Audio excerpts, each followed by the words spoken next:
découverte récente de La Griffe Noire, un auteur très sympa, c'est une femme dessinatrice, ça change un petit peu, il n'y en a pas tellement dans le milieu de la BD. Et en plus de ça, elle vient en dédicace samedi 12 avril à La Griffe Noire, et on est très content de la voir parce qu'elle fait vraiment des BD absolument superbes. La dernière qui vient de sortir, ça s'appelle Les damnés de la Terre.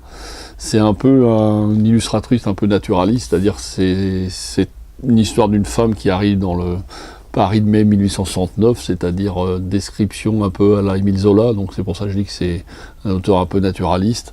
Il arrive plein de choses, plein d'histoires, c'est vraiment le Paris de la fin du 19e siècle.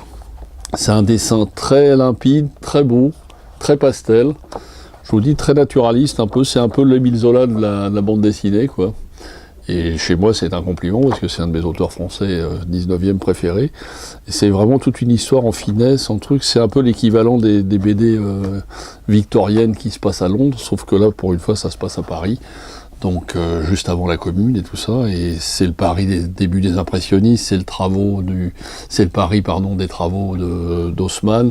C'est le Paris, comme je disais, donc d'Émile Zola. C'est vraiment une histoire absolument superbe, qui s'adresse plus aux adultes, mais enfin que les ados peuvent lire aussi, et c'est vraiment notre coup de cœur vraiment du moment. Ça vient juste de sortir, elle vient en dédicace, et si ces dédicaces sont aussi belles que sa BD, ça promet. Elle avait sorti une petite histoire d'amour entre deux ados qui se passe dans les tout à fait différents, qui s'appelait Et si aux éditions Vent d'Ouest. Là par contre c'était une histoire qui se passait dans les années 60 dans un petit village de campagne française, une histoire sensible, délicate, entre deux ados à la campagne et tout ça, dans la ferme et tout ça. C'est toujours aussi beau, totalement différent, mais ça c'était un premier album qui avait sorti il y a quelques années. Donc c'est vraiment deux bouquins, je vous conseille vraiment, c'est mon coup de cœur du moment en BD.